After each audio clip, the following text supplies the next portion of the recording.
una iglesia verdadera. Hermanos, tenemos que pensar si estamos en la iglesia verdadera, en la iglesia que Dios quiere que estemos. Tenemos que pensar si estamos en el lugar correcto, porque podríamos estar en el lugar equivocado. Hay personas que están en una iglesia y están en una iglesia equivocada por lo que enseña, porque a veces hay iglesias que se parecen a lo verdadero, pero son falsos. Es por eso que tienen la característica de engañar, porque se parece a lo verdadero. Es por eso que se engaña, ¿verdad? Entonces, la iglesia verdadera. ¿Cuál es la iglesia verdadera? La iglesia católica romana es la verdadera. Católica quiere decir universal. Romana quiere decir que vino del Imperio Romano. Y ellos se señalan como la iglesia única y verdadera. Y es la que puede dictar la interpretación de las Escrituras. Y es la que dice que todo lo que haga vale y lo que las demás iglesias hagan no valen, porque son de los hermanos separados o bien de los paganos. Una vez vinieron unas personas a mi oficina que eran mormones y me dijeron que si yo tenía la autorización de sus profetas para tener esta iglesia, porque para ellos solamente es iglesia el grupo que es, digamos, nombrado, certificado, autorizado por sus profetas. Entonces ellos dicen que la iglesia verdadera es de acuerdo a sus normas. ¿Cuál es la iglesia verdadera, hermanos? ¿Cómo vamos a saber si estamos o no en una iglesia verdadera? La gente debería preguntarse eso. Algunas personas solamente están en una iglesia porque sienten bonito, porque la música es buena, porque el predicador es carismático, porque sienten cosas especiales, porque el compañerismo es muy buena onda, porque los niños tienen un buen programa o porque las instalaciones son muy buenas y por eso las personas están en esa iglesia. Pero lo que debe de definir si estamos en una iglesia o no, debe ser la doctrina, debe ser lo que enseñan. Obviamente, si hay una doctrina sana, hay una doctrina bíblica, tiene que verse reflejado en las demás áreas, en la dinámica de la iglesia, en la vida de la iglesia, si es que hay una buena doctrina.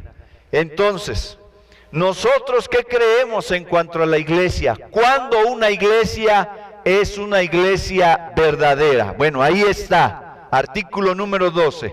Una iglesia verdadera. Creemos que una iglesia verdadera es una congregación de creyentes en Cristo. Miren, si yo les pregunto a ustedes, ¿qué es la iglesia? Denme una definición de la iglesia. Algunos tal vez dirían, bueno, la iglesia es un grupo que se reúne a adorar. Bueno, hay muchos grupos en el mundo que se reúnen a adorar. Hay algunos otros que van a decir un poco más allá. Son un grupo de gente que se reúne a adorar a Dios. Bueno, hay mucha gente en el mundo, hay muchos grupos que se reúnen a adorar a Dios y no necesariamente son iglesia.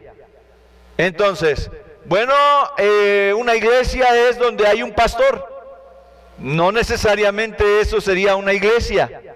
Pero bíblicamente, ¿cómo se constituye una iglesia? Iglesia viene del término eclesía o eclesia, que quiere decir los llamados afuera. Son llamados a formar una asamblea. Y en este caso la asamblea está constituida de todos los miembros de los que son creyentes en Cristo. Vamos a la definición y a explicarla y a ver los pasajes bíblicos que la sustentan. Es una congregación de creyentes en Cristo, fíjense bien, de creyentes en Cristo, bautizados. Para nosotros es fundamental que sean bautizados, porque el bautismo es el rito de iniciación que instituyó el Señor Jesucristo. Todos aquellos que quieran ser seguidores de Jesucristo deben bautizarse. Y ya hemos visto en otras ocasiones que el bautismo no tiene nada de mágico al bajar al agua ni nada de místico, pero el bautismo tiene un significado muy especial. El significado del bautismo es muerte, sepultura y resurrección. Que así como Cristo murió, fue sepultado y resucitó, los creyentes en Él deben morir a su vieja vida debe estar sepultada y deben resucitar o tener un nuevo nacimiento espiritual a una nueva vida. De la misma manera, en forma física, un día nosotros los creyentes moriremos, seremos sepultados y resucitaremos materialmente. Y el bautismo señala ese tipo de cosas.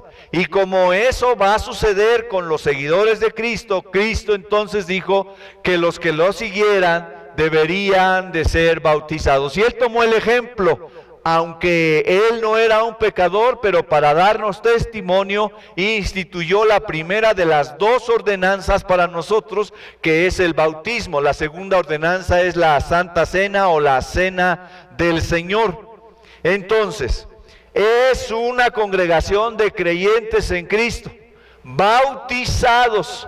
Y va a decir, pastor, entonces, si yo no estoy bautizado, ¿no soy parte de la iglesia? Si eres parte de la iglesia espiritual, universal del Señor, si ya creíste en Cristo, si ya te constituiste su seguidor, pero todavía no le has obedecido en la manera en que Él ha querido, que es del bautismo. Ya eres de la iglesia universal, pero en cuanto a la iglesia local te falta bautizarte. Y aunque no pensaras en la iglesia local, un creyente en Cristo debería bautizarse, porque es la forma en que dice públicamente al mundo: ahora he dejado mi vida atrás, he dejado mi forma de pensar y de creer atrás, y ahora abrazo esta enseñanza, abrazo esta fe, y ahora sigo a Jesucristo. Pero dice que deben ser bautizados, si sigue leyendo el texto en su artículo, después de una profesión de fe. Es decir, que la persona debe tener un pronunciamiento de su fe. Debe un día decir públicamente: yo soy de Cristo, yo ya soy del Señor. Y la forma pública en que el Señor lo quiso que lo hiciéramos fue bajando al agua, y que todos vieran que nosotros bajamos al agua. Así que el Señor no quiere que seamos cristianos de la secreta, de la Gestapo, de la guardia secreta. No, quiere que sea público, que digamos al mundo: somos cristianos, seguimos a Cristo, después de una profesión de fe. Es después de que yo me he pronunciado por la fe en Cristo. Yo ya creo en Cristo. Bautizarse solamente porque es bonito, porque voy a pertenecer, eso no es lo adecuado.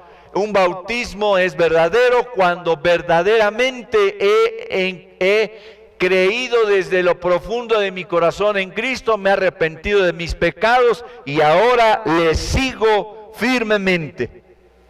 No solamente es una congregación de creyentes en Cristo que se han bautizado, sino que sigue diciendo: están unidos en las doctrinas del Evangelio. ¿Qué vamos a creer? ¿El Corán? ¿Vamos a creer el libro del Mormón? ¿Qué vamos a creer? ¿Vamos a creer lo que diga el Papa? ¿Vamos a creer qué? ¿Vamos a creer? ¿Qué es lo que nos une? La doctrina, dice, del Evangelio. Por eso nosotros debemos ser una iglesia neotestamentaria, es decir, que se base por las enseñanzas del Nuevo Testamento, porque el Nuevo Testamento inicia con la venida de Cristo, toda su vida, que es el Evangelio. Los Evangelios relatan la vida de Cristo y su mensaje de salvación, y luego las cartas que fueron escritas después del libro de los Hechos nos menciona toda la doctrina, toda la enseñanza que la iglesia constituida por Cristo, los seguidores de Cristo debían seguir. Por eso en el primer artículo de todos los que hemos estado estudiando, habla de lo que creemos como regla de fe y práctica. Nuestra base, nuestra fuente de doctrina es la Biblia, no la psicología, no el humanismo, no otro tipo de filosofía, sino la Biblia, el Evangelio, las doctrinas del Evangelio, la gracia del Señor, la santificación, la regeneración, la gloria del Señor, sus virtudes, sus atributos. Todo eso nos comprometemos los que somos de esta iglesia a permanecer, a sostener las doctrinas del Evangelio. Comprometidos en mantener las ordenanzas conforme a las Escrituras. ¿Cuántas ordenanzas les dije que había? 2, bautismo y cena del Señor. Ya vamos a celebrar la cena otra vez después de la contingencia. Ya estamos próximos a eso. Pero esas son las ordenanzas debidamente realizadas como lo enseña la Escritura. Por eso el bautismo nosotros creemos que es por inmersión, porque las evidencias bíblicas nos llevan a eso. Y la cena, los dos símbolos que es el pan y el vino, son solamente símbolos y los creemos así porque creemos que así lo enseña la Escritura. Reconociendo a Cristo como ¿qué? ¿Cómo dice ahí? A ver, lean. Reconociendo a Cristo como la única cabeza. El Papa no es cabeza de la iglesia. El pastor no es cabeza de la iglesia. Que a veces dicen, usted como cabeza de la iglesia. No, sé que se refieren a la situación tal vez administrativa, de liderazgo, pero hermanos, la única cabeza de la iglesia es Cristo, y el cuerpo de esa cabeza es la iglesia, y los miembros de ese cuerpo somos nosotros. Pero la cabeza, el que manda, el que dicta las cosas, es Cristo Jesús. Y luego dice, tomando la Biblia, ¿qué? Como su única regla de fe y práctica, ya hablé de eso, y cuyos únicos oficiales son el pastor o el obispo. Si quieren pueden llamarme obispo Gamaliel, y no estarían mal, hermanos. Nada más que nosotros tenemos un prejuicio, y cuando decimos obispo pensamos en la iglesia católica. Y es más, cuando pensamos en obispo, así se nos hace así como una categoría bien grande, ¿no? Así como el señor obispo, bésame la mano, señor obispo, ¿verdad? Pero no, en el sentido etimológico, es decir, en la raíz de la palabra obispo, es igual que un pastor. Obispo quiere decir sobrevedor, el que ve por encima del rebaño. Eso es lo que quiere decir obispo. Entonces un pastor obviamente es sinónimo de obispo, porque ve por encima del rebaño, está al cuidado del rebaño. Entonces ya saben, a partir de hoy, obispo Gamaliel. No, no es cierto, hermano, no es cierto. Me sentiría hasta también yo extraño, ¿verdad? Pastor. Y solamente hay dos categorías de liderazgo, de cuidado para la iglesia: el pastor y los diáconos. ¿Qué es el diácono? En su sentido estricto de la palabra quiere decir sirviente, un servidor. Todos aquellos que son sirvientes en la iglesia son servidores, son diáconos. ¿Cuántos de ustedes son servidores? Bueno, como 3, y ahí todos los demás están para que les sirvan. Todos deberíamos ser diáconos, hermanos. Pero claro, hay algunos diáconos o servidores que se distinguen. ¿Por qué se distinguen? No porque sean más importantes, sino que se distinguen porque tal vez están más comprometidos con la obra de Dios, han entendido mejor o les ha llegado más profundo al corazón el deseo de servir al Señor y dicen: yo voy a servirle en esta área, me voy a comprometer, no voy a ser así una estrella fugaz, no me voy a quedar allí en las bancas, en las sillas, voy a hacer algo más. Voy a tomar este ministerio quiere decir servicio, voy a tomar este trabajo, este ministerio, y me voy a comprometer a realizarlo. Y entonces, en la medida que ese diácono pequeño se hace fiel, es fiel y humilde, entonces empieza a tener un lugar sobresaliente. Yo creo, a mí me gusta la doctrina bautista en este sentido, porque deja las cosas muy claras. Solamente pastor y diáconos, eso es lo que somos, nada más, siervos inútiles. Y yo tengo una función de pastor, pero no tengo poderes especiales, hermanos, ni mis oraciones son mejores que las de ustedes, porque luego dicen que venga y ore el pastor porque él está más ungido. Todos somos los hijos de Dios y Dios no hace acepción de personas. Tan pecador soy yo como usted, o a lo mejor usted más que yo, o a lo mejor yo más que usted. ¿Quién lo sabe? Solamente Dios lo sabe. Pero hay una función que cumplir. ¿Quién vale más, el papá o la mamá? Díganme, a ver las mujeres, ¿quién vale más, el papá o la mamá? Iguales, ¿verdad? ¿O no? ¿Quién vale más? Como personas valen igual. Nada más que el papá, aunque vale igual que la mamá, el papá tiene un lugar de liderazgo y de compromiso especial que Dios le ha dado, porque le ha sido dado ser la cabeza de la familia, ¿sí? Y la mujer tiene un rol también muy especial.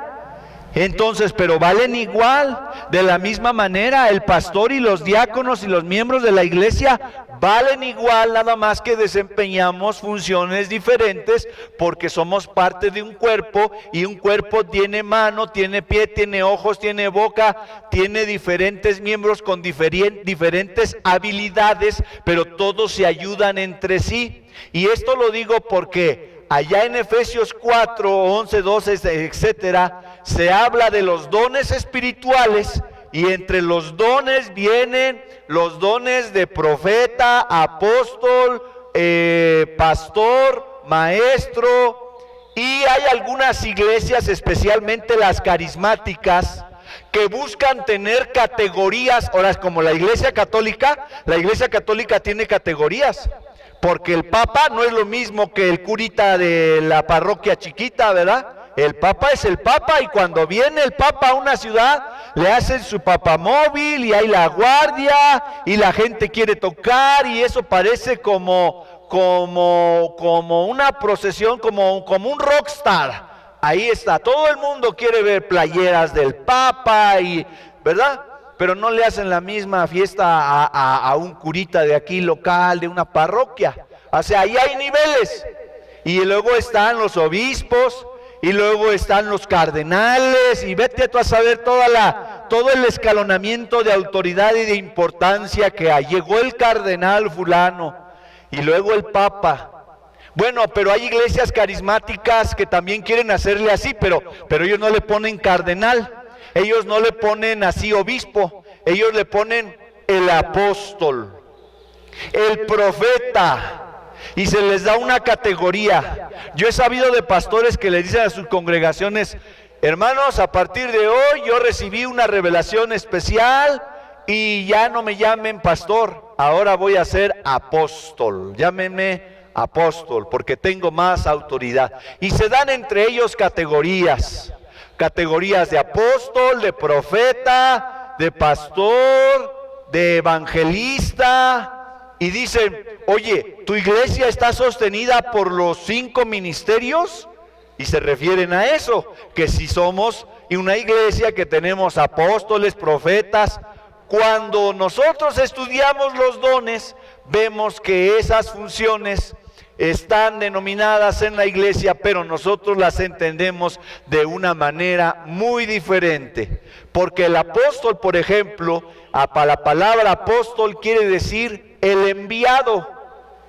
Digamos que en nuestro tiempo un apóstol sería más bien un misionero, un apóstol.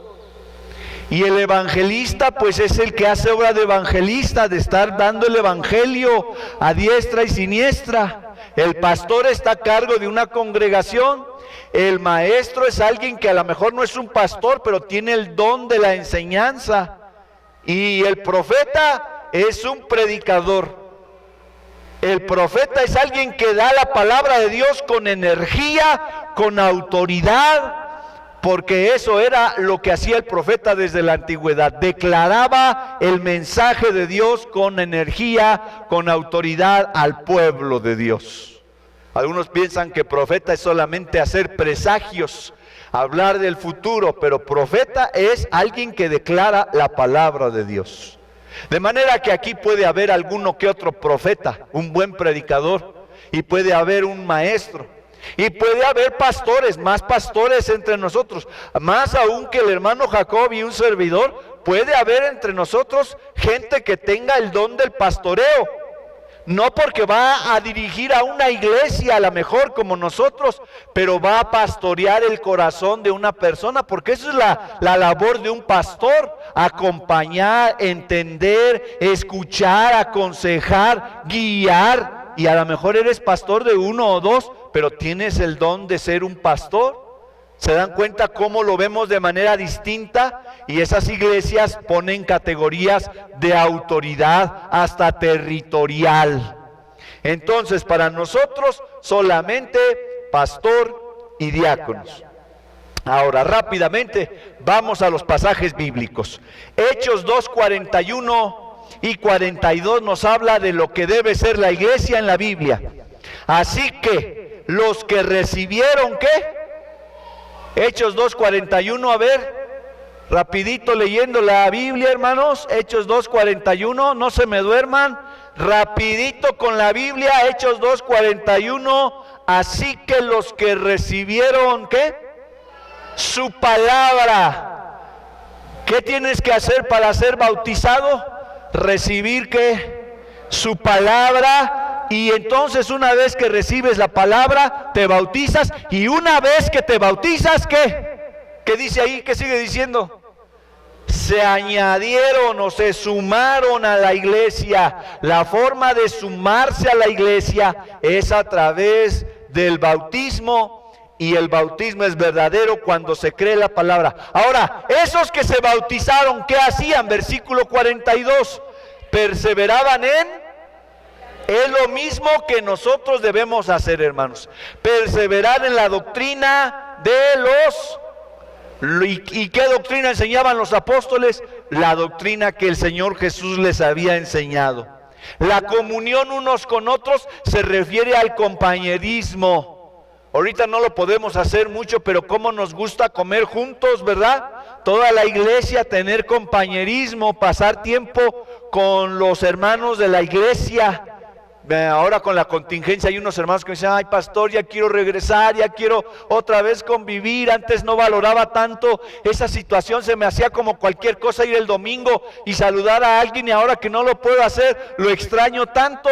Esa es la comunión, común, unión, compañerismo, comunión unos con otros en el partimiento del pan y las oraciones. Primera a los Corintios 12:12, vayan rápidamente en su Biblia, tal vez lo tengamos ahí, no sé si lo tenemos, ¿no? Tenemos.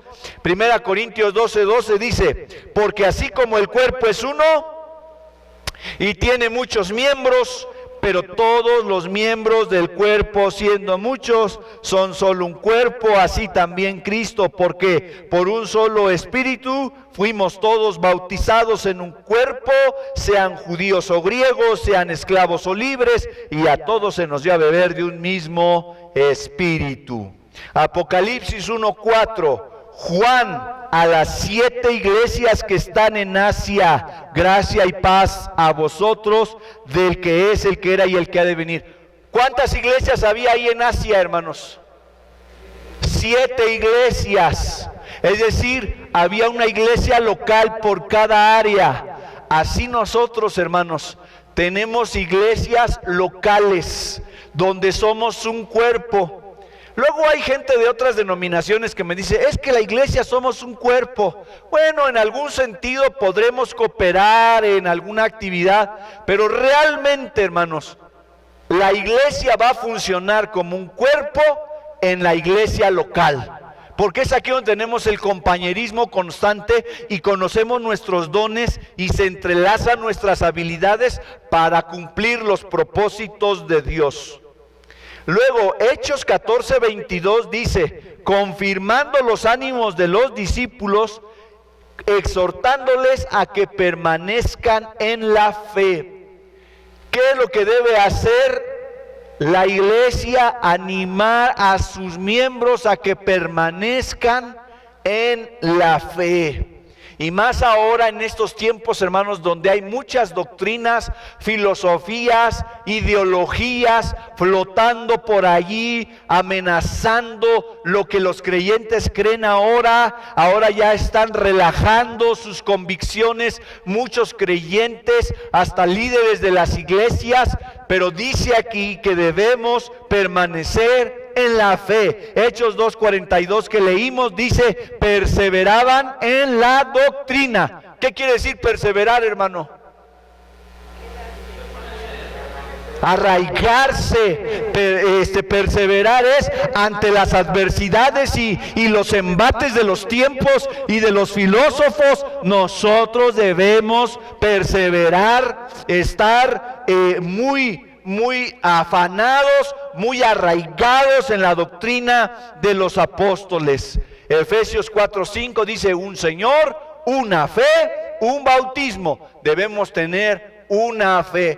Por eso cuando alguien viene de otra iglesia y dice, no, pues es que yo me bauticé por los testigos de Jehová, o yo me bauticé en una iglesia pentecostal donde creían que la salvación se pierde y donde creían que el hablar en lenguas es el signo de tener el Espíritu Santo, etcétera, etcétera. Entonces, básicamente lo bautizamos de nuevo, porque el bautismo no solamente habla de salvación, sino habla de comunión. Cuando una persona se bautiza, está abrazando la fe del grupo donde se está añadiendo, para que tengamos una fe. Una fe. Efesios 4:13 dice, hasta que todos lleguemos a la unidad de la fe. Dios quiere que tengamos una unidad de fe, que creamos una misma cosa. Hechos 17:11, rápidamente, Hechos 17:11 dice que los de Berea eran más nobles que los que estaban en Tesalónica, pues recibieron la palabra con toda solicitud. ¿Y qué hacían? Escudriñando cada día, así como ustedes y yo lo hacemos, escudriñar, ¿qué? Cada día. ¿Cada cuándo lee su Biblia? Cada domingo, cada día. ¿Y sabe qué es escudriñar?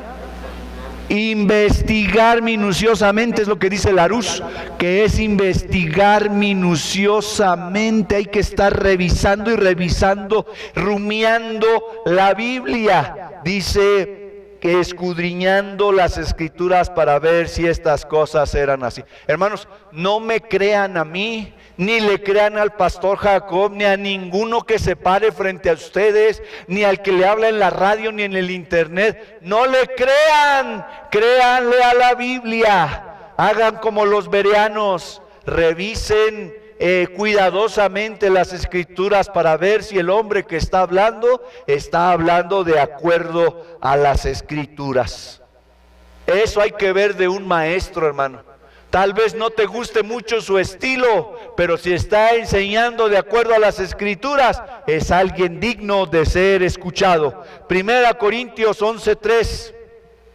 Hablando que la cabeza es Cristo, no el Papa ni el pastor, dice, pero quiero que sepáis que Cristo es la cabeza de todo varón. A ver, varones, ¿quién es la cabeza?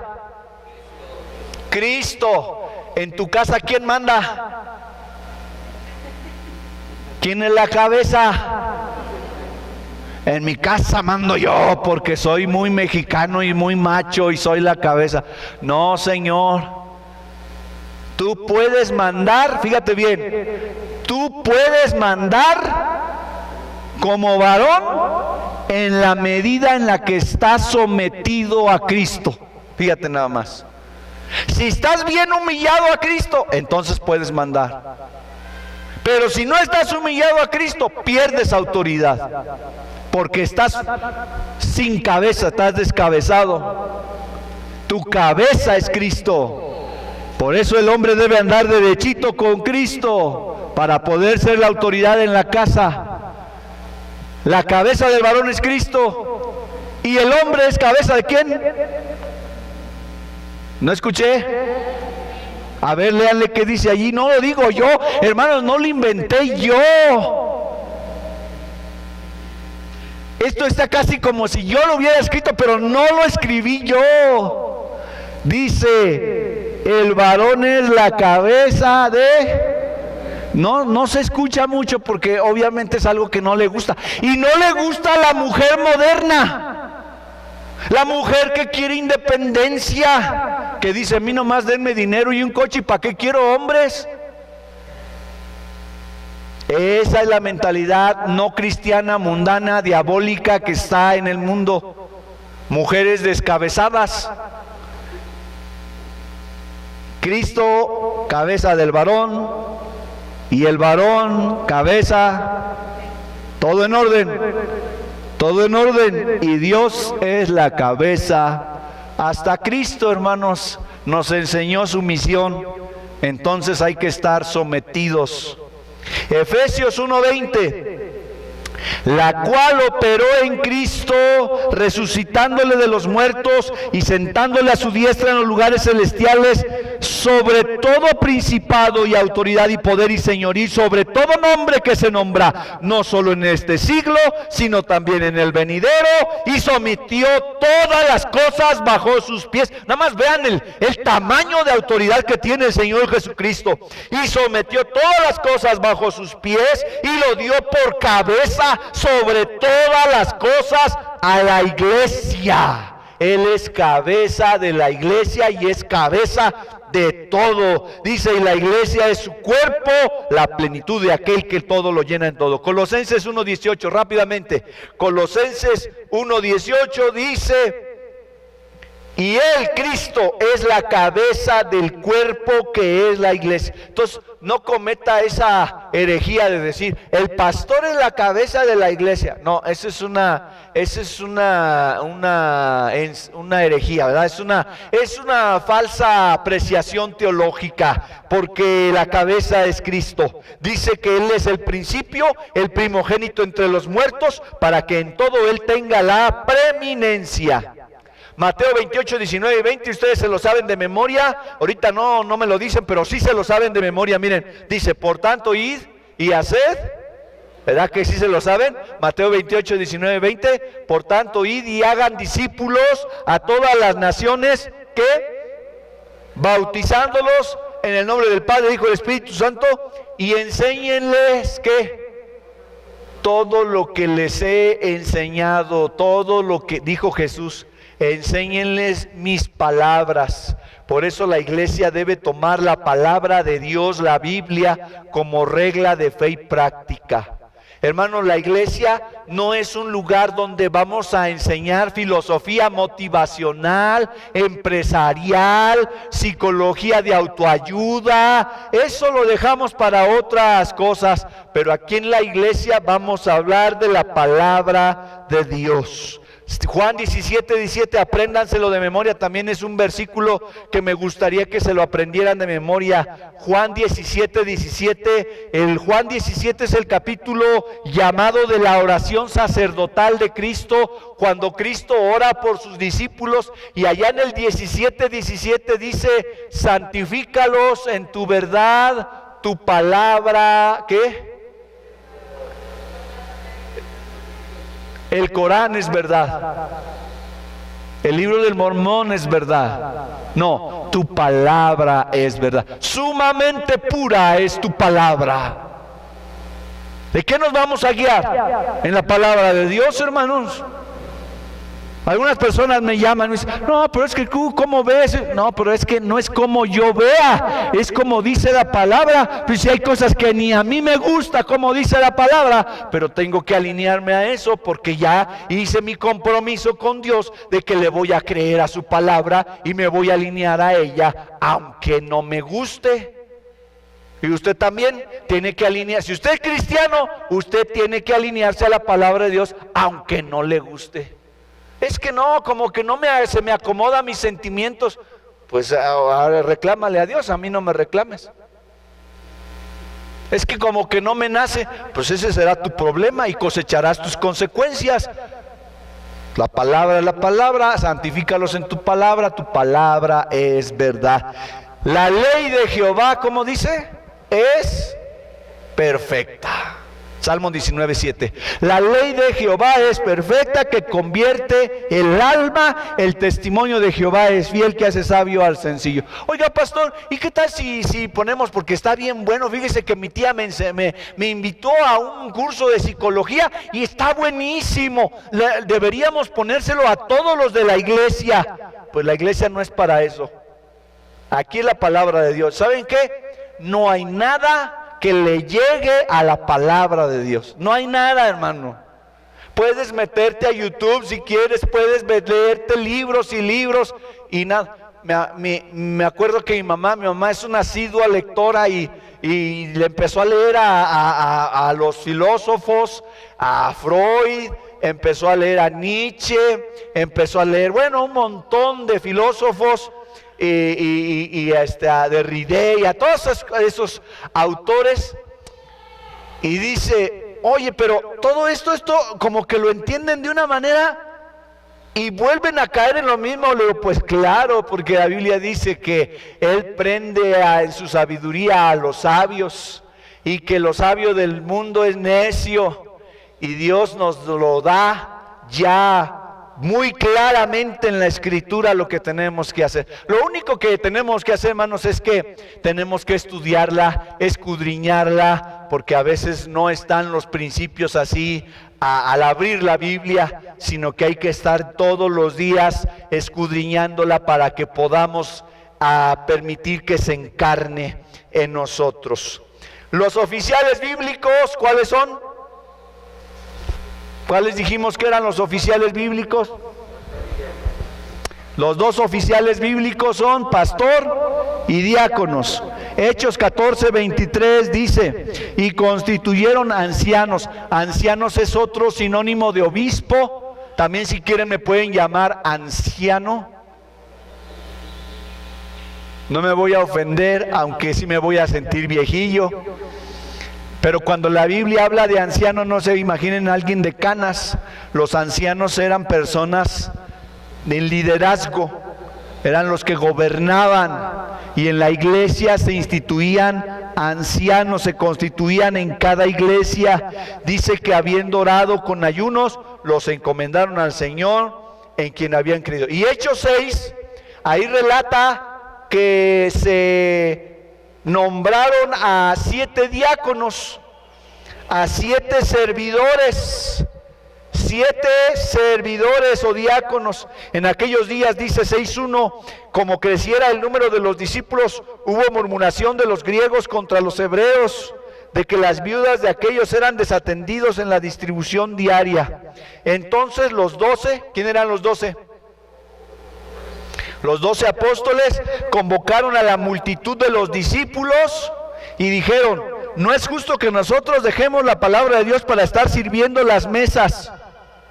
O sea que, hermanos, los que enseñamos la palabra, los predicadores, los pastores, podemos recoger la basura, podemos lavar los trastes, podemos trapear, podemos clavar las tablas, podemos hacer diseños en la computadora, podemos hacer muchas, y de hecho lo hacemos en muchas ocasiones, pero no debería de ser, porque los pastores y maestros de la Biblia deberíamos estar concentrados en la mayor parte de nuestro tiempo en seguir estudiando y estudiando la Biblia y orando, para que cuando nosotros nos expongamos, o más bien cuando expongamos la palabra de Dios, sea un alimento sólido para los que escuchan. Y los otros miembros deberíamos ser equipo, un cuerpo, para que unos limpien la basura de allá, otros los trastes, otros trapeen, otros las sillas, otros hagan diseños, otros manejen la computadora, otros toquen la alabanza, otros reúnan y cuenten los recursos, otros construyan el templo, etcétera, etcétera. Todos esos son diáconos. Lo que nos presenta Hechos 6 es el ejemplo de gente que vio una necesidad. Había que atender a las viudas, a las cuales se reunía la despensa y habría que repartirlas a las viudas, pero ya empezaba a haber problemas entre los hebreos y entre los griegos, y entonces lo que dijeron es, a ver, vamos a organizarnos. No está bien que los apóstoles hagamos todo, los demás discípulos que sirvan las mesas, pero miren, hasta para servir las mesas, lo que se requiere. Vean ustedes, Hechos 6:5, Hechos 6:3, buscad pues, hermanos, de entre vosotros a 7 varones, número 1, ¿de qué? Buen testimonio, no borrachotes, ni adúlteros, ni peleoneros, no, de buen, ¿qué? Testimonio, llenos del Espíritu Santo y de sabiduría, que sean sabios, porque si no, le van a quitar. Yo soy griego, pues le voy a dar a las viudas griegas más carnita, pero eso no es sabio, ni es de buen testimonio, ni es alguien lleno del Espíritu, hasta para servir las mesas, porque si no en los aniversarios luego se andan peleando la gente, porque no sirven bien. Hasta para eso se necesita sabiduría. Dice, a quienes encarguemos este trabajo. ¿Cuál trabajo? Pues parece que para servir las mesas nada más se requerirían pies, manos y ojos, pero no es cierto. Ya cuando es un servicio al Señor, se requiere estas aptitudes. Y nosotros, ¿qué dice el 6:4? Persistiremos en la oración y en el ministerio de la palabra. Agradó la propuesta a toda la multitud y eligieron a Esteban, varón lleno de fe y del Espíritu Santo, a Felipe, a Prócoro, a Nicanor, a Timón, a Parmenas y a Nicolás, prosélito de Antioquía, a los cuales presentaron ante los apóstoles, quienes orando les impusieron las manos. Lo hicieron un nombramiento. Y le dijeron, ahora ustedes van a servir las mesas. Son los privilegiados para ser siervos, hermanos. Así que imagínense, cuando yo les diga, hermanos, ¿quiénes quieren lavar los trastes de los 200 hermanos que estuvieron en el aniversario? Va a ser un honor que digan, yo los lavo. ¿Alguien lavó los trastes del 12º aniversario de Roca? No se acuerdan, ¿verdad? Porque no tienen ese honor. Pero acuérdense, tienen que tener su estrellita allí. Yo lavé los trastes del 12º aniversario de Roca. Ya viene el 15, hermanos. Si Dios nos permite, en este octubre somos quinceañeros. Estamos chavos todavía. Quinceañeros en octubre. Así que van a tener oportunidad para eso. Porque como ya no se pueden usar desechables, ¿verdad? Ya no permiten. Entonces ahora hay que lavarlos. Me dejan unos 5 o 6 a mí también, hermanos, para llevarme algo de bendición. Ahora, hermanos, Tito capítulo 1, versículo 5, vamos a ver de los pastores y los diáconos. Por esta causa te dejé en Creta, para que corrigieses lo deficiente y establecieses, ¿qué? Ancianos, o sea, pastores en cada ciudad, así como yo te mandé. ¿Y cómo debe ser ese anciano? Versículo 6. ¿Qué quiere decir irreprensible? Que no haya nada de qué señalarlo en la comunidad. Había un hombre allá ¿cómo se llamaba? en Tierra Blanca, no, ¿qué sigue de Tierra Blanca, Juanito?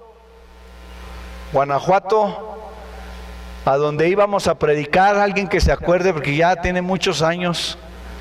Santa Catarina, había un hombre que tenía muchas ganas de ser pastor, hermano, pero tenía su cuerno de chivo.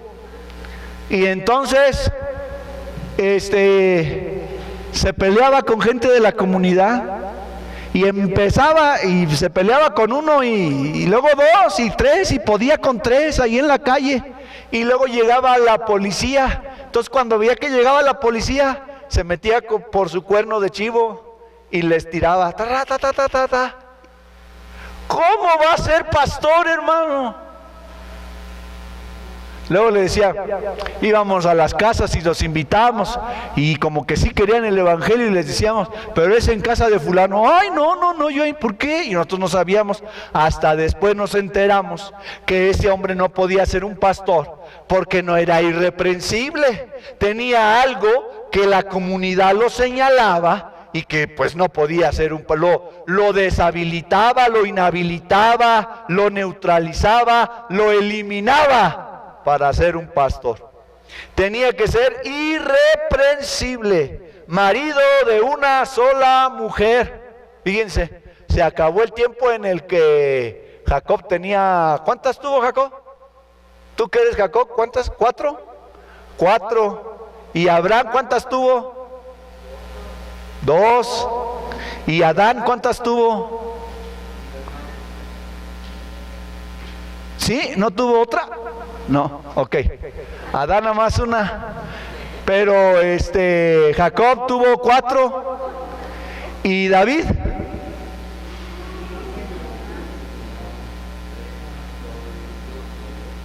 ¿Y Salomón? 1000 muchachas.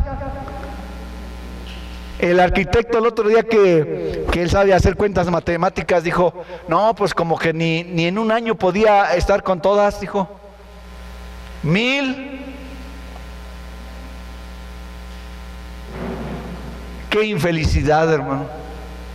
Cuando alguien tiene que llenar su vacío con eso, quiere decir que hay una infelicidad muy grande. Desde el principio, desde Adán, el plan era que una mujer con un hombre, nada más. Un hombre con una mujer. ¿Hasta que qué? Hasta que la muerte los separe. No, pero es que ya no me gustó, se acabó el amor. Hasta que la muerte nos separe. Por eso, muchachos, no se casen. No se casen, porque no están listos para cumplir esos votos. No tienen la convicción, no tienen la fortaleza, menos la gente de hoy. No tiene esa convicción. Decir, me voy a aguantar hasta que la muerte. No, que me voy a aguantar. Por eso ya, váyanse allá a Finlandia, Suecia, ya están haciendo matrimonios por 5 años. Tu matrimonio dura 5 años y a los 5 años eres libre legalmente. ¿Ya? No toman en consideración si tienes hijos o no. Es más, allá ya ni quieren tener hijos. Ya la gente de hoy ya no quiere tener hijos. Dice, no, para ver lo que veo que con mis tíos y mis abuelos y mis papás. No, ya ni me quiero casar. Si no pueden soportar eso, no. Un hombre, una mujer, más aún, el que va a estar dirigiendo la iglesia, nada más debe tener que una sola mujer, porque se acostumbraba en la antigüedad que tenían más de una. Pero también ahora, ¿verdad? También ahora hay unos que tienen 2, 3 mujeres. A ver, alguien aquí que tenga 2 mujeres y un camino, ¿no? Dice, porque es necesario que el obispo sea ¿qué? Irreprensible como administrador de Dios, no soberbio, es decir, no un tipo altanero, no iracundo, o sea, que no dé rienda suelta a su enojo. No quiere decir que no se enoje, porque entonces no sería humano. sea, que se enoje, pero iracundo quiere decir un tipo que siempre está enojado y que destroza y que hace y que siempre está enojado y siempre hay una respuesta de enojo y su enojo es como el fuego y destruye todo y todas las relaciones y todo. No puede ser, pastor. ¿Qué más dice allí?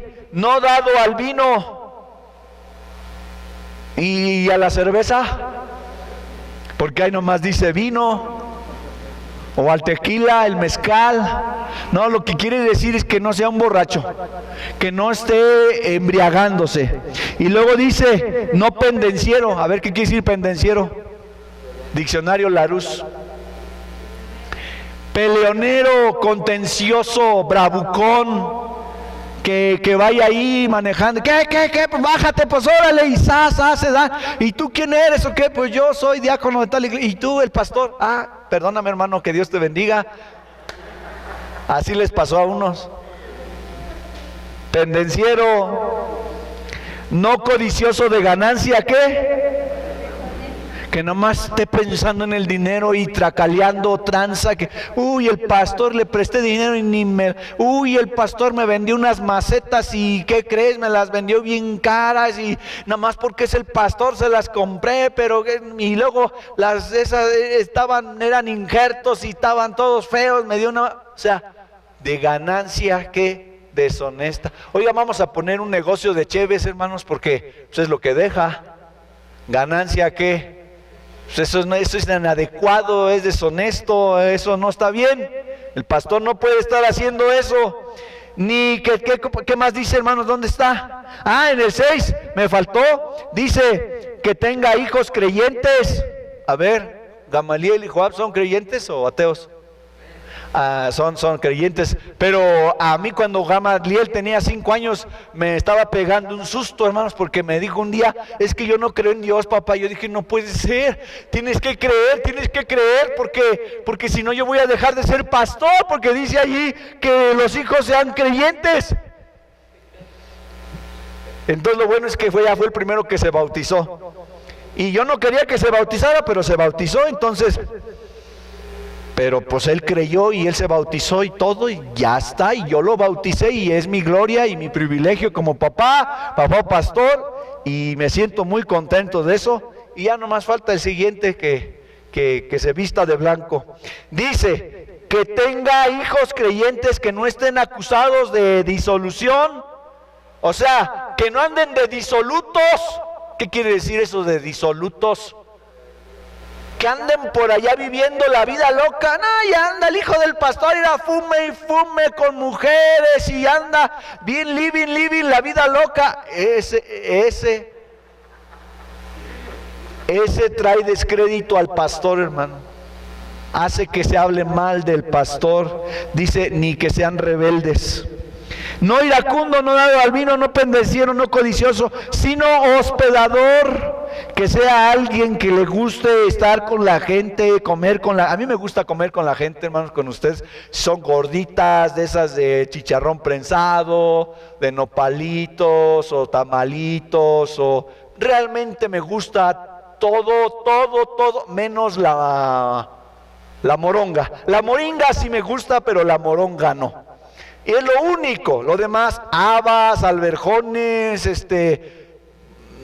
no he ido a China, pero todo lo demás, y ni quiero ir ahorita, pero todo lo demás, hospedador, que reciba a la gente, y con una coquita y todo, amante de lo bueno, sobrio, que no esté alocado, que no sea un tipo alocado, estrafalario, sino sobrio, justo, santo, dueño de sí mismo, retenedor de la palabra, fiel, tal como ha sido. O sea, pues casi quieren un Superman. ¿Dónde lo vamos a conseguir? Hermanos, permítanme, me bajo de esto y no me llamen más pastor, porque yo no puedo cumplir todo esto a cabalidad. ¿Quién puede? Lo que está señalando aquí la palabra es que busquemos a alguien que apunte hacia ese ideal, que en la evaluación pues salga más o menos bien librado de esto para poder guiar a la grey, porque así perfecto no vamos a ser, hermanos, Así es, dice que convocaron un día a un pastor para la iglesia de Jerusalén y dijeron, bueno, a ver, pasen sus solicitudes, y Pedro y vio su solicitud y le dijeron, no, eres muy impulsivo, te tiras a caminar en el agua y luego eres medio traicionerón porque tú traicionas al Señor y no, tú no funcionas como para ser el pastor de acá. Y Tomás mandó su solicitud y entonces Tomás le dijeron, no, pues aquí tienes muy bueno, pero lo que pasa es que tú eres muy miedosón, desconfías que si es el Señor, que si ha resucitado, y no eres alguien de carácter, tú no. Y luego, bueno, pues dijeron a Juan y a Jacobo, ¿verdad? Le dijeron, oye, pues a ver si nos aceptan como pastor. No, ustedes son re iracundos, hasta oran porque un trueno, un rayo los acabe y todo. No, ustedes no califican. Y recibieron la de Judas y vieron todo y dijeron, no, Judas, perfecto, eres llamado como el pastor de Jerusalén. Fíjense nomás, Judas. Entonces, hermanos, debemos de ver que el pastor no debe ser alguien perfecto, pero tiene que apuntar hacia esas características. Versículo 10, porque aún hay muchos que dice contumaces, o sea, rebeldes, habladores de vanidades y engañadores. Uy, de esos hay un montón en la web, de esos hay un montón en internet, hermanos. Hablan bien, se visten bien.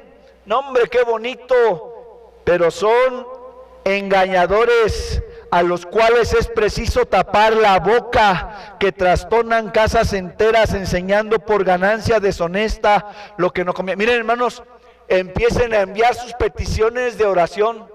Cada petición de oración que llegue, pues les voy a cobrar barato, 500 pesos nada más.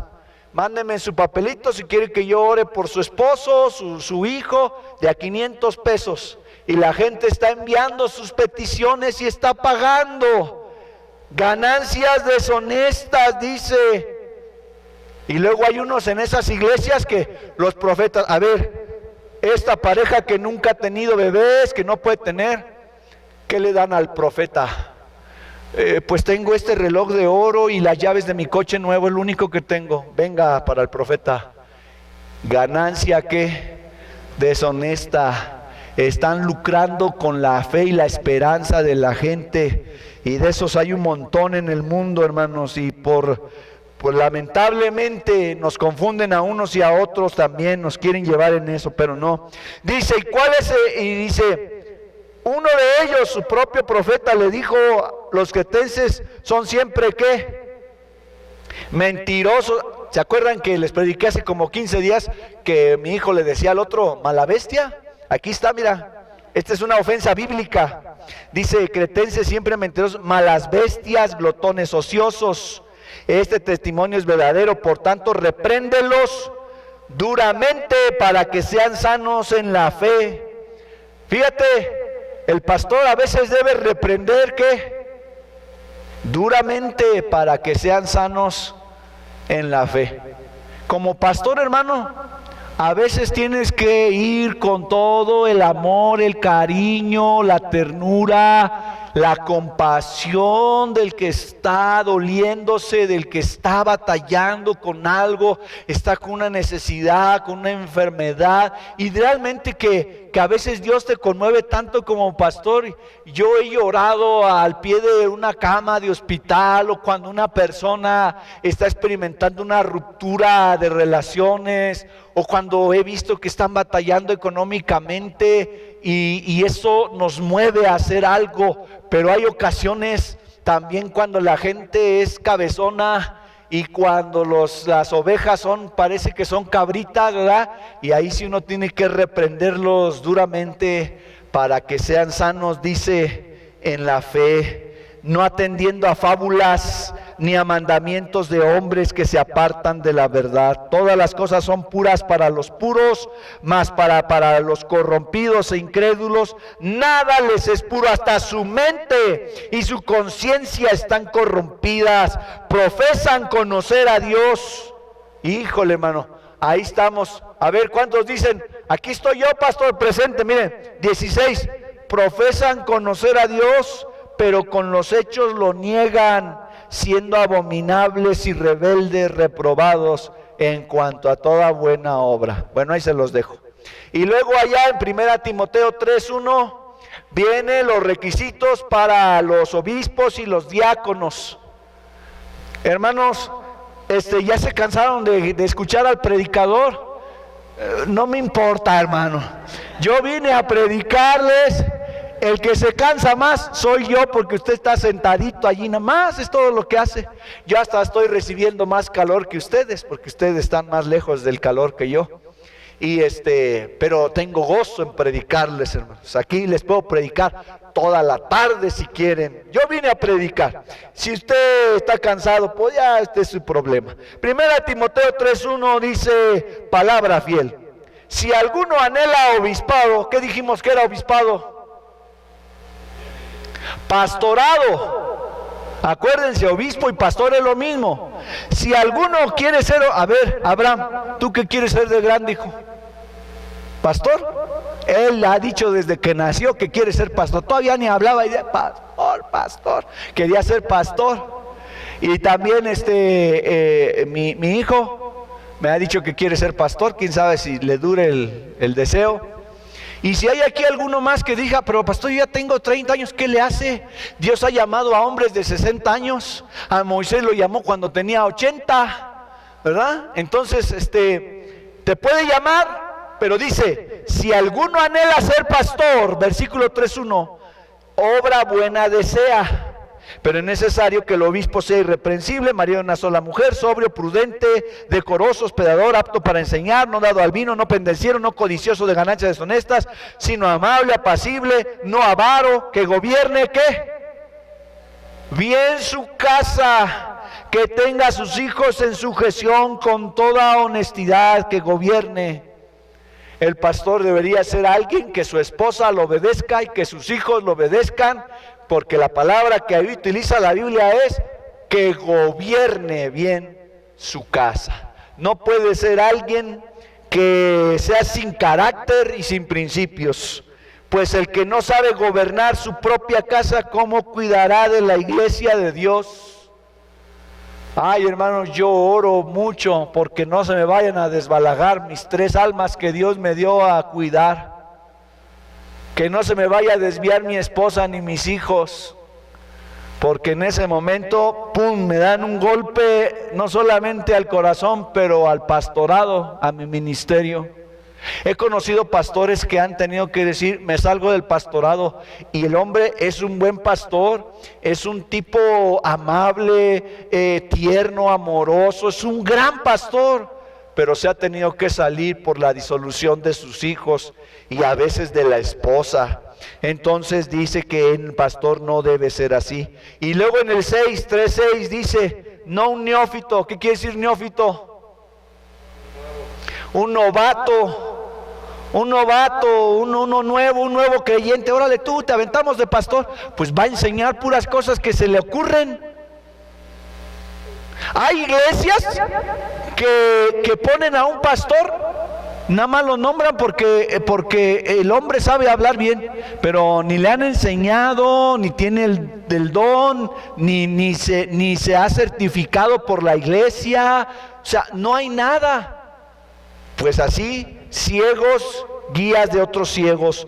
No sea que envaneciéndose el novato caiga en la condenación de él. ¿Cómo que se va a envanecer? Pues que se crea mucho, ¿verdad? Dice, también es necesario que tenga un buen testimonio de los de adentro. No, dice de los de afuera, para que no caiga en descrédito y lazo del diablo. Y luego en el 8 en adelante, hermanos, habla de los diáconos, que todos ustedes deberían ser diáconos, no diábolos, sino diáconos. Usted debería ser diácono, no diábolo. Un diácono es un servidor, un sirviente. ¿A usted qué le causa la palabra sirviente? ¿Le causa humillación o le causa un orgullo, un privilegio de decir soy un sirviente del Señor? Porque Pablo decía, soy esclavo del Señor Jesucristo. ¿Y saben qué? Esclavo nada más lo puede decir, yo creo que Pablo, porque nosotros somos niños mimados. Nosotros estamos a todo dar en nuestra vida, no somos tan esclavos. Siervos tal vez, sirvientes es lo que deberíamos de ser, hermanos. Sirvientes, sirvientes. A ver, ¿cuántos de ustedes, hermanos, les gustaría lavar los baños del templo? Ay, no, yo ni los de mi casa lavo, cochino, ni los de mi casa, ¿quieres que los de la iglesia? Ese fue mi primer ministerio. Me bauticé y el pastor lo que me dijo, oye, ¿lavarías los baños? Claro, y me puse mis Walkman, porque en aquel tiempo eran Walkman, ¿verdad? Y me puse a cantar alabanzas mientras lavaba el baño. ¿Usted nunca ha lavado el baño de la iglesia? Hay algunos de ustedes nunca han lavado el baño de la iglesia, nunca han tenido ese privilegio. ¿Se acuerdan qué hizo Jesús? Siendo Jesús, porque a lo mejor te puede decir, no, pero es que yo tengo mi carrera, no, pero es que yo ya soy grande. ¿Qué hizo Jesús? ¿Quién sabe si tenían juanetes, si tenían la piel partida? Yo no sé, lodo allí, pedazos de lodo, pues caminaban con los guaraches, hermano. ¿Quién sabe si quitándole el guarache, ay, canijo, no tiene... Y los lavó. ¿Sabes qué significa eso? Me estoy rebajando, me estoy humillando lo más para servirte a ti. Y en la iglesia vamos a crecer. Una verdadera iglesia crece cuando todos somos humildes y nos movemos. Que hay que pintar, pintamos. Que hay que limpiar las sillas, las limpio. Que hay que hacer esto, voy. Y nadie va a decir, pero es que esa no es mi función. A mí el pastor no me ha nombrado para eso. ¿Ves que se está cayendo el bote de basura? Pues no, el pastor no me ha dicho nada. Pero está allí, hazlo tú. Un día, hermano, me pasó 2 veces, estaba yo iniciando mi pastorado y estaba yo predicándoles así como ahorita y se me acerca un diácono y me dice el diácono, pastor, no hay papel en el baño. Y le dije, ¿y qué quieres? ¿Que me baje ahorita aquí y que vaya a poner papel al baño? Lo mismo que yo haría es lo que tú puedes hacer, ir a comprarlo y ponerlo allí. ¿Cuál es el problema? Y luego otro diácono vino y me dijo, pastor, ya se acabó el agua del garrafón, porque antes teníamos un depósito para que se sirviera agüita, ¿verdad? ¿Y qué esperaba? ¿Qué esperaba? Que yo me bajara allí, que fuera cargando Lo hago todos los días, pero hoy estoy aquí predicando. Tú eres el diácono, tú eres un servidor. Ve y haz lo mismo que yo haría. Todos somos, hermanos, todos somos del cuerpo. Entonces, diácono, y más los que van a estar aquí al frente. Miren, hermanos, los que están a cargo de los niños, escuela dominical, el líder de la alabanza, son los principales diáconos. El de evangelismo, el de misiones, el de enseñanza, todos ellos que ocupan un lugar de servicio más relevante son los diáconos. Dice, los diáconos 3:8 deben ser honestos, sin doblez. ¿Qué quiere decir eso?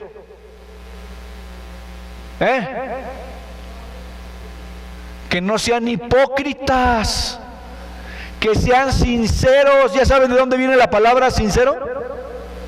Dicen, yo no sé, no estaba yo en aquel tiempo, pero dicen que antes vendían las estatuas, ¿verdad? Las de piedra y todo, y que cuando estaba muy bonita la estatua de piedra, y si alguien pasaba así, la testeaba y ¡pum!, se caía, y se le caía la nariz, chispas, y ahora ¿cómo le hacemos? Pues ya se le cayó la nariz. Pues pónsela con cera, y se la acomodaban con cera, se la hacían así ya bien la naricita con cera, o un brazo, y ya llegaba y la gente preguntaba, ¿y tiene sus estatuas y son con cera o son sinceras? Con cera quiere decir que no eran íntegras, estaban adulteradas. Pero sincera quiere decir que eran de una sola pieza. Sincera. El servidor debe ser sincero, sin doblez, dice. Sin estar ahí, hoy soy cristiano, mañana no, ay hermanita, ¿cómo está? Y por detrás habla mal de esa persona, sin doblez. Dice, no dados a mucho vino, o sea, sí pueden ser dados al vino, pero no a mucho vino. Bueno, es lo que dice ahí la palabra de Dios. Por eso el otro día fui a comer y yo me dijeron que si quiere una cerveza, y digo, no, soy pastor. Pero ese es diácono, ese sí puede un poquito, dice. Y entonces pidió su modelo. No codiciosos también no pueden vender droga, ni cerveza, ni nada de eso. Dice, no codiciosos de ganancias deshonestas, que guarden el misterio de la fe con limpia conciencia. Y estos también sean sometidos, ¿qué? A prueba. Les voy a decir algo, hermano. Yo, como pastor, a los diáconos los nombro servidores. Tú vas a ser servidor para esto, hermano, ¿te gustarías? Y dice, sí, órale, comprométete y trabájale y dale. Anteriormente nuestra denominación y muchas iglesias lo hacen todo un culto de celebración, de nombramiento de diáconos. Y al diácono se le nombraba y era pues el segundo del pastor, y ya se creía el policía de la iglesia. El diácono fulano, el diácono Rodríguez, el diácono médico, no sé qué, no sé cuánto. Siempre se les daban los lugares a las personas más preparadas, pero no hacían su función, nada más se creían los policías, hasta policías del pastor. Luego hasta había un versículo entre los pastores que decía, como dice, someteos pues a Dios. ¿Qué más sigue? Resistid al diácono y huirá de vosotros, dice. Así decían algunos pastores, ¿verdad? Pero no, por eso, y luego yo le dije a mi maestro del seminario, un viejito que vino hace unos años a recibir uno de los reconocimientos que les dimos, ¿se acuerdan algunos de ustedes? Y le dije, oiga hermano, aquí dice que los diáconos deben ser puestos a prueba, sometidos a prueba primero, pero no dice cuánto tiempo debe ser sometido un diácono a prueba. Y me dice, hijo, tenlos a prueba toda la vida, porque en el día que les das el nombramiento se acabó la humildad.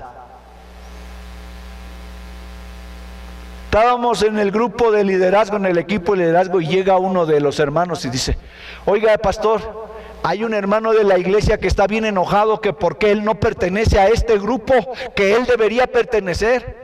Pues ya por eso solamente no puede pertenecer. ¿Por qué, hermano? Porque no es por buscar un lugar, porque en la iglesia se sirve aunque no te den un nombramiento, porque esto es de humildad. Señor, cuando estemos allá, ponme a mí a la derecha y a la izquierda. ¿Y qué dice el Señor? No, así no es aquí. Aquí el que quiera ser más grande tiene que ser servidor. Y va a suceder que el que quiera servir para ser más grande, su servicio no sirve. No sé si me estoy dando a explicar. O sea, si tú sirves con el afán de crecer, y hay iglesias en las que son así, es que yo tengo que servir, tengo que ir, tengo que ser disciplinado y tengo que ser puntual para ir creciendo en el escalafón en la iglesia. Porque ahora soy pastor de jóvenes, mañana voy a ser pastor principal, pastor asociado. O sea, lo ven así, están mal. Se sirve desinteresadamente, puesto los ojos solamente en el Señor. Ahora, luego dice 3:9, ya voy a terminar, hermano, falta media hora. Que guarden el misterio de la fe con limpia conciencia, y estos también sean sometidos a prueba primero, y entonces ejerzan el diaconado si son, ¿qué? Irreprensibles, que no tenga algo de qué reprendérsele. Las mujeres, miren, aquí sí hay mujeres. ¿Cómo no hay obispas? Hay avispas, pero no hay obispas. No hay pastoras, ancianas, nada más decanas. Dice, pastor, ¿por qué acá no hay? si en otros sí hay. Bueno, acá no hay porque yo no he visto en la iglesia. El que llevaba el liderazgo en la familia es el varón, cabeza de la mujer. Los patriarcas fueron varones. Los apóstoles fueron varones. Los 40 escritores de la Biblia fueron varones. Se me hace como demasiada evidencia para decir que Dios puso al varón para que él fuera líder. Y no hay pastoras, pero sí hay diaconisas, porque dice ahí 3:11, las mujeres asimismo sean honestas. Sean honestas, no calumniadoras ni chismosonas. No, las que van a servir, que sean prudentes, que sean honestas, sobrias, fieles en todo, fíjense, fieles en todo. Y vaya que las mujeres suelen ser más fieles para hacer las labores de la iglesia que los hombres. Una que otra. Los diáconos sean maridos ¿de qué? De una sola mujer, y que gobiernen bien sus hijos y sus casas, porque los que ejerzan bien el diaconado o el servicio ganan para sí un grado honroso y mucha confianza en la fe que es en Cristo Jesús. Hermanos, algunos van a llegar con el Señor un día y Dios le va a decir: mira, hiciste hasta mejor labor que tu pastor. Fuiste más fiel en tu lugar que hasta el mismo líder de tu iglesia. Cumpliste con tu diaconado. Hermano, y cuando alguien hace un servicio, un diaconado en la iglesia, sin que él se lo proponga, la gente aprende a respetar a ese hombre, a esa mujer, por su testimonio. Y son baluartes de esa iglesia local, son columnas, son gente que sostiene a la iglesia. Que Dios les conceda a cada uno de ustedes ser ese tipo de diáconos, hermano. Si hay algo en tu vida que te está obstaculizando para ser ese diácono, déjalo ya y concéntrate en el Señor. Y oremos unos por otros. Ustedes, hermanos, están obligados a orar por su pastor. Fíjense nada más. ¿Sí o no? ¿Lo creen o no lo creen? No escuché a ningún amén, pero es amén, hermanos. Ustedes están obligados a orar por su pastor. Y el pastor está obligado a orar por sus ovejas. Y yo oro por las ovejas. Hay unas ovejas que están más en mi mente porque es como tus hijos. ¿Hay alguien aquí que tenga 4 hijos? 5 hijos. 5 hijos tiene la hermana y Dalia. Y ahí está, era con I. Sí. 5 hijos. De esos 5 debe haber unos 2 que le preocupan más que los otros 3. O uno por ahí que le preocupa más. Que dice, así el pastor, hermanos, hay unos que, no, allá Elías y todo eso, no, Elías, me acuerdo cuando Elías tenía el problema con el alcohol, pero en Cristo lo venció y ahora es un misionero del Señor. No, ahora Elías es una persona confiable. Pero hay otros que ya traigo en la mente y estoy orando y orando, Señor. No lo sueltes, y no la sueltes, y no le des paz, Señor. Córtale una pierna, pero que no se vaya al mundo, Señor. Sácale un ojo, si es posible, Señor, dale un cáncer, pero que se quede en tu camino. No es cierto, hermano, no crean que oro así. Ahorita nada más se me vino así la inspiración, pero no. No, un pastor debe orar con amor, con ternura. Y debes decir: Señor, ten misericordia. Yo oro así, hermano. Ten misericordia, así como has tenido conmigo. Así. Señor, ha sido bien bueno conmigo, hermano. Entonces así, por favor, sé con ellos. Trátalos con ternura. Mira, Señor, ten paciencia. Así como un padre tiene paciencia con sus hijos. Padre, te damos gracias en esta hora porque tú, Señor, nos has puesto en una iglesia y tú nos has atraído de las tinieblas a tu luz admirable. Gracias, Señor, porque somos parte de la Iglesia Universal. Y gracias, Señor, porque un día nos diste entendimiento para permanecer en una iglesia local. Porque nos has permitido bautizarnos. Porque nos has permitido conocer tus doctrinas y permanecer en ellas. Ahora, Padre, permítenos realizar una buena diaconía, un buen diaconado, Señor.